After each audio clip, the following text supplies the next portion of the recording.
سلام سلام سلام سلام سلام حجي دما لممد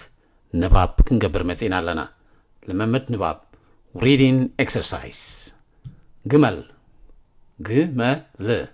جمل جمل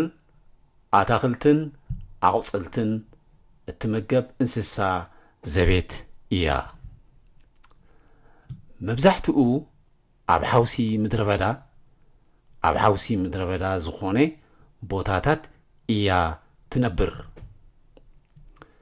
ግመል አጻምዕ እትጻወር እንስሳ እያ ካብ ካልኦት እንስሳታት ፍልይ ዘብላ ድማ ሓንሳብ ማይ ምሰተት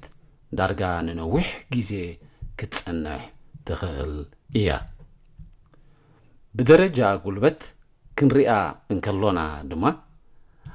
ኣዝያ ቆማት ዝኾነት ፍጥረት እያ ንወዲ ሰብ ብባህርያቱ ብግመል ክንገልጾ እንከሎና ድማ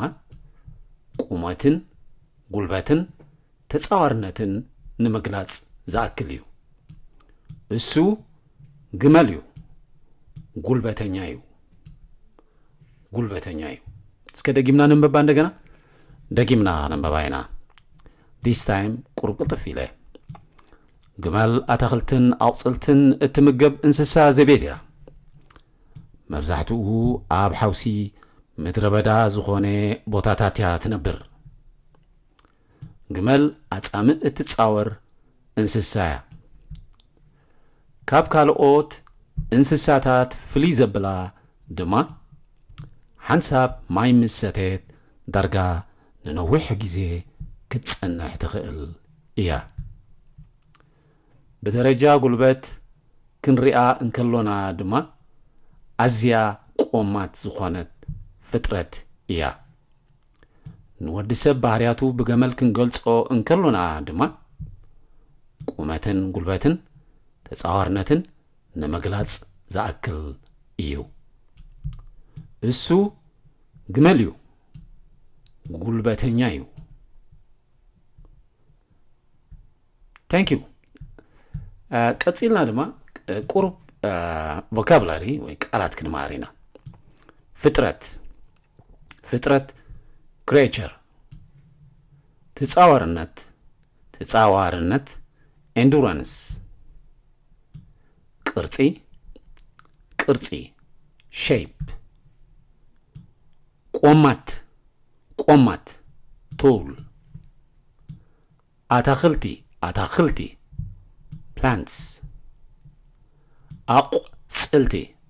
አቁጽልቲ leaves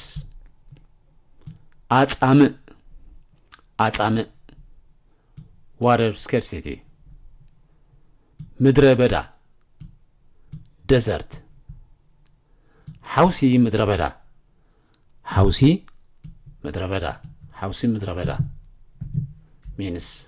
ሰማይ desert ግመል camel እስከነድገመን ነዘን ቃላት ነድገመን ፍጥረት creature ተጻዋርነት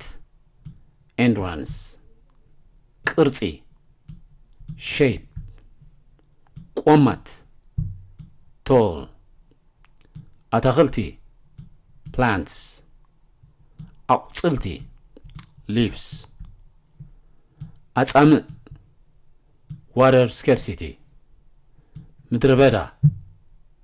desert ሓውሲ ምድረ በዳ ሰማይ desert ግመል camel ሰሰናይ ተጥዕሙ thank you for watching and see you in the next video